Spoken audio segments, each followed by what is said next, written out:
नमस्कार, हमारी राय में आपका स्वागत है। देश का प्रतिष्ठित जवाहरलाल नेहरू विश्वविद्यालय यानी जेएनयू इस वक्त एक गंभीर विवाद से गुजर रहा है। यहां स्कूल ऑफ लाइफ साइंसेज के एक प्रोफेसर अतुल जौहरी पर कुछ छात्राओं ने यौन शोषण का गंभीर आरोप लगाया है। पहले तो एक छात्रा ने जौहरी पर कथित अभद्रता की शिकायत की, उसके बाद कुछ और छात्राएं भी अपनी शिकायतों के साथ सामने आई हैं। इन आरोपों से प्रोफेसर जौहरी इनकार करते हैं और उनका कहना है कि अटेंडेंस मामले में विश्वविद्यालय की सख्ती से बचने के लिए छात्राओं ने उन पर यह इल्जाम लगाए हैं।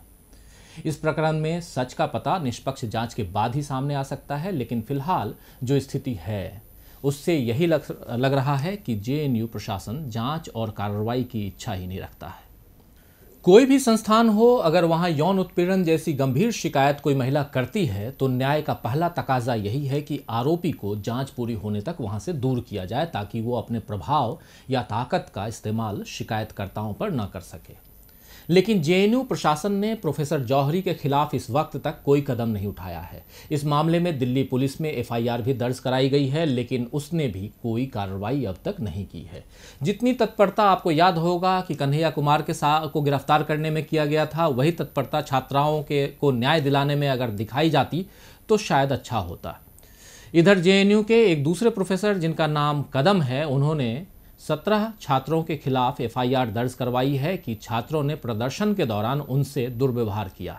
बहरहाल छात्र संघ ने आरोप लगाया है कि विश्वविद्यालय प्रशासन ने छात्राओं से बंद कमरे में पूछताछ की और इस दौरान किसी को उनसे मिलने नहीं दिया गया। ये आरोप भी है कि बंद कमरे में शिकायतकर्ताओं पर शिकायत वापस लेने के लिए दबाव बनाया गया। यहाँ गौर करने वाली बात यह भी है कि अभी तक इस तरह के मामलों में जेएनयू के छात्र विश्वविद्यालय के भीतर एक संस्था जीएस कैश यानी gender sensitisation committee against sexual harassment में शिकायत दर्ज करवाते थे, लेकिन वर्तमान जेएनयू प्रशासन ने जीएस कैश जैसी मजबूत संस्था को भंग करके एक इंटरनल कंप्लेन कमेटी यानी आईसीसी का गठन कर दिया है।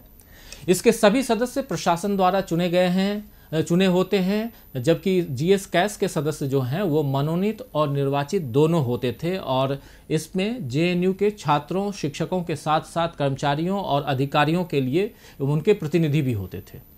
इसमें हर केस की सुनवाई के लिए एक खास प्रक्रिया होती थी और नियमों का पालन होता था। इस वजह से कोई भी छात्र, कर्मचारी या शिक्षक बेझिझक इसमें जाकर अपनी शिकायतों और दिक्कतों को बताते थे। प्रशासनिक व्यवस्था में कौन सी समिति बनानी है और कौन सी भंग करनी है, ये जेएनयू प्रशासन का अधिकार है, लेकिन उसे कम से कम ये ध्यान तो रखना ही चाहिए कि व्यवस्था ऐसी हो जिसमें किसी को पक्षपात महसूस ना हो। अभी तो ये साफ नजर आ रहा है कि छात्रों की शिकायतों को अनुशासनहीनता करार देना ही प्रशासन की प्राथमिकता रह गई है। एक प्रोफेसर पर, जिस पर अध्यापन के साथ साथ कई और प्रशासनिक जिम्मेदारियां हैं, अगर उस पर यौन शोषण का गंभीर आरोप है तो उसे पहले ही निलंबित कर देना चाहिए था।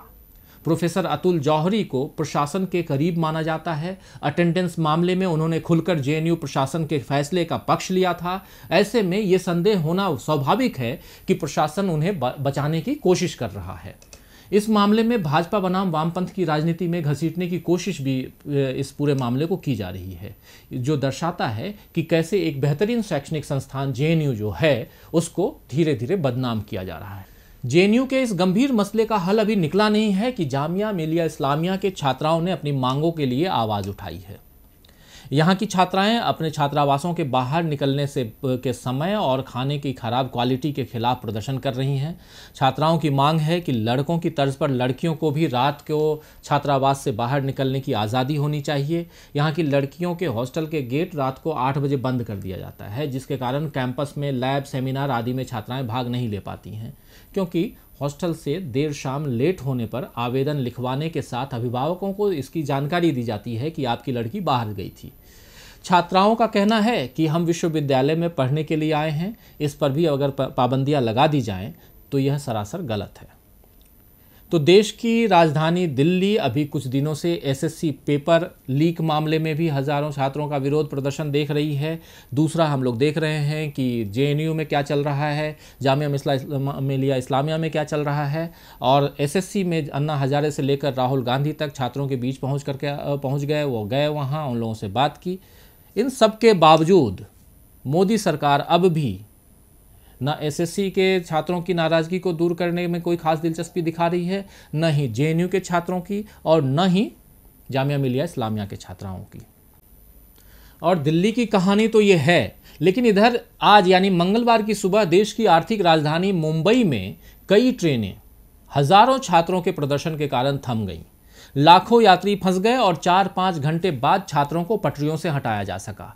ये नौजवान छात्र नौकरी की मांग को लेकर, छात्र न कहें, ये नौजवान जो नौकरी ऑलरेडी कर रहे हैं या करने की कोशिश कर रहे हैं, वो मांग को लेकर के रेलवे पटरी पर बैठे हुए थे।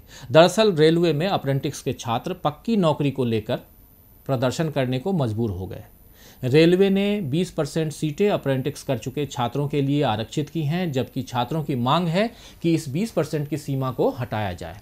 आश्चर्यजनक तथ्य यह है कि हजारों छात्र सुबह सुबह पटरियों पर बैठ गए और इनके इकट्ठा होने की खबर सरकार को नहीं हुई। इससे बड़ी प्रशासनिक लापरवाही और क्या होगी। तो दिल्ली से लेकर मुंबई तक परीक्षा, नौकरी, लैंगिक समानता और सुरक्षा, इन तमाम मुद्दों पर देश के नौजवान आक्रोशित होकर सड़कों पर हैं और मोदी सरकार को युवाओं की ये हताशा नजर ही नहीं आ रही है। हर भाषण में हमारे प्रधानमंत्री नरेंद्र मोदी भारत की युवा शक्ति के गीत गाते हैं, लेकिन इस कल्पना से रोंगटे खड़े हो जाते हैं कि ऐसे निराश, हताश, परेशान युवाओं से देश का भविष्य कैसे बनेगा। हाल ही में अमेरिकी अर्थशास्त्री और नोबेल पुरस्कार विजेता पॉल क्रुगमैन ने भारतीय युवाओं के भविष्य को लेकर चेताया है। हमारे प्रधानमंत्री युवाओं की तो नहीं सुन रहे, कम से कम पॉल क्रुगमैन की तो सुन लें। तो आज के लिए बस इतना ही। देखते रहिए डीबी लाइव। नमस्कार।